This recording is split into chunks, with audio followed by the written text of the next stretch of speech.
नमस्कार विद्यार्थी मित्रांनो, डबल ओ अकॅडमी मध्ये आपल्या सर्वांचं स्वागत आहे। तर आज आपण पाहणार आहोत तलाठी भरती 2026 ग्रामीण भागात राहून अभ्यास कसा करावा आणि 100% तुम्ही पास होणार। बघा, या व्हिडिओच्या माध्यमातून आपल्याला पाहायचं आहे। तर ऑनलाईन आणि रेकॉर्डेड बॅच आहे डबल ओ अकॅडमीची। याच्यामध्ये तुम्हाला उपलब्ध बॅचेस मिळणार आहेत। ते कुठले कुठले आहेत चला पाहूया। बघा, अंगणवाडी सुपरवायझर आहे, आरोग्य सेवक बॅच आहे, एएनएम आहे, जीएनएम आहे, स्टाफ नर्स आहे, आरोग्य सेविका बॅच आहे, तसेच आहे लॅब टेक्निशियन आहे, असिस्टंट आहे, तलाठी भरती बॅच आहे, तसेच औषध निर्माता बॅच आहे, स्वच्छता निरीक्षक म्हणजेच काय एमपीडब्ल्यू आहे, जलसंपदा बॅच आहे, नगर परिषद भरती बॅच आहे, एफडीए बॅच आहे, आदिवासी बॅच आहे। तसेच बघा, पशुसंवर्धन भरती आहे, महिला बाल विकास आहे, टीईटी आहे, टेट बॅच आहे, एलएसओ बॅच आहे। या सर्व बॅचेस 12 जून पासून नवीन बॅचेस सुरू होणार आहेत, तुम्ही जॉईन करू शकता।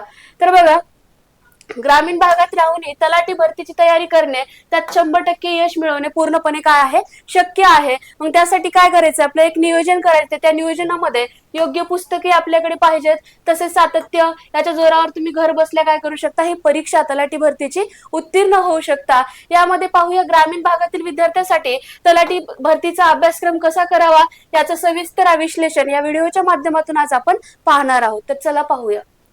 मग आता परीक्षेचं स्वरूप आणि गुण विभागणी आपल्याला समजून घ्यायचं आहे। त्याच्यामध्ये जी तुमची तलाठी भरतीची एक्झाम असणार आहे ती असणार आहे 200 गुणासाठी। मग 200 गुणासाठी असेल तर त्यामध्ये तुम्हाला असणार 100 प्रश्न असणार आहेत। प्रत्येक प्रश्नाला काय असणार आहे, 2 गुण असणार आहेत। तर त्यानंतर बघा, नकारात्मक गुण आहे का, निगेटिव्ह मार्किंग आहे का, या परीक्षेत नकारात्मक गुण नसतात।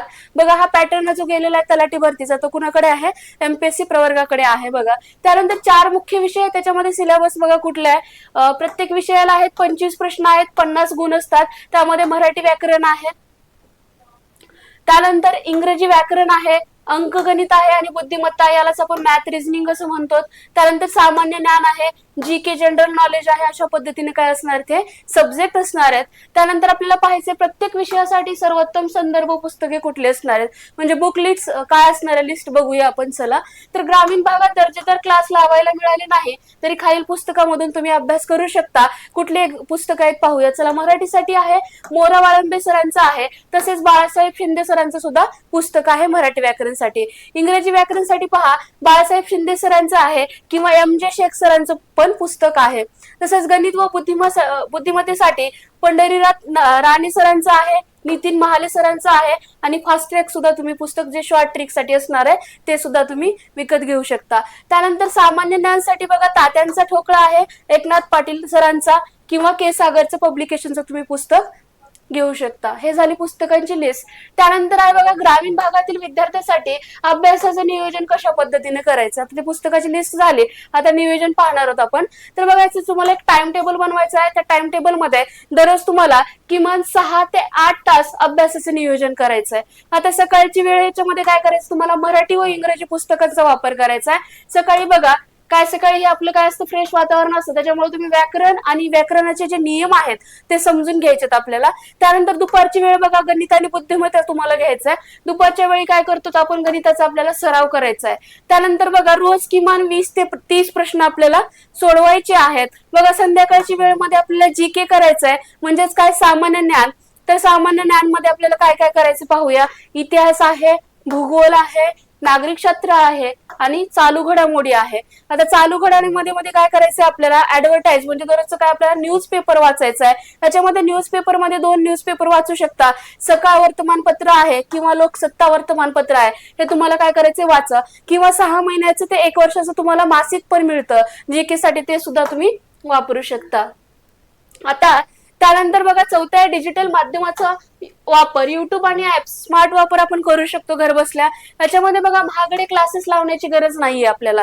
तर यामध्ये आपण युट्यूबवर अनेक नामांकित शिक्षकाचे मोफत व्हिडिओ उपलब्ध आहेत, ते सुद्धा आपण पाहू शकतो। त्याच्या माध्यमातून अवघड संकल्पना समजून घेण्यासाठी आपल्याला काय करायचं, त्या युट्यूबच्या व्हिडिओचा आपल्याला वापर करायचा आहे। त्यानंतर बघा, ऑनलाईन टेस्ट आहे, यामध्ये तुम्हाला परीक्षा ऑनलाईन बघा, टीसीएस किंवा आयबीपीएस पॅटर्न अनुसार नाहीये तर आता काय एमपीएससी पॅटर्न अनुसार होण्याची शक्यता जास्त असते। त्यामुळे मोबाईलवर मोफत मिळणाऱ्या क्विज आणि टेस्ट सिरीज तुम्ही सोडवायचा आपल्याला सराव करायचा आहे। अशा पद्धतीने आपण घर बसल्या डिजिटल माध्यम वापरून आपण काय करू शकतो, सराव करू शकतो। तसेच ही पुस्तकाची लिस्ट आहे, त्यानंतर हे तुम्हाला टाइम टेबल दिलेला आहे। हे योग्य रीतीने तुम्ही काय करू शकता, फॉलो करू शकता. त्यानंतर बघा मग आता यशाची त्रिसूत्री काय असणार आहे, तर आता आपण पुस्तकाची लिस्ट पाहिलेली आहे, अभ्यास कसा करायचा पाहिलेला आहे. आता आपल्याला काय करायचं, याचं विश्लेषण कशा पद्धतीने बघा, यशाची त्रिसूत्रीमध्ये सराव करायचा, विश्लेषण करायचं आणि आपल्याला काय करायचंय, रिव्हिजन करायचे म्हणजे उजळणी करायची. मग काय करायचं, मागील वर्षाच्या प्रश्नपत्रिका याला आपण म्हणतो बघा क्वेश्चन पेपर अनालिसिस जे आहे, previous question paper analysis PYQs, म्हणजे जुन्या प्रश्नपत्रिका आवर्जून आपल्याला सोडवायच्यात. यामुळे कोणत्या घटकावर आपल्याला जास्त प्रश्न येतात हे काय होतं समजेल. त्यानंतर बघा साप्ताहिक उजळणी आहे, त्याच्यामध्ये रिव्हिजन कशा पद्धतीने करायचंय, आठवड्याभरात जे वाचलेलं आपण आहे दररोजच्या दररोज त्याची दररोज रविवारी आपल्याला काय करायचंय, रिव्हिजन करायचंय. आणि रिव्हिजन केल्याशिवाय वाचलेलं आपल्या काय असणार आहे, लक्षात राहणार नाही. त्यामुळे मग आपल्याला काय करायचं, परत परत रिव्हिजन करायचंय. आता बघा चुकांचं विश्लेषण कशा पद्धतीने असणार आहे, टेस्ट जेव्हा तुम्ही सोडवता त्यानंतर तुमचे कोणते प्रश्न चुकलेले आहेत आणि ते का चुकलेले आहेत याचं विश्लेषण करायचंय आणि तो घटक आपल्याला काय करायचंय, पुन्हा अभ्यासायचा आहे. अशा पद्धतीने आपल्याला काय सराव, विश्लेषण आणि उजळणी हे यशाची त्रिसूत्री जी आहे तो आपल्याला इथं काय करायचे, फॉलो करायची आहे. तर अशा पद्धतीने आपल्या नवनवीन व्हिडिओसाठी आपल्या चॅनलला सबस्क्राईब करायला विसरू नका.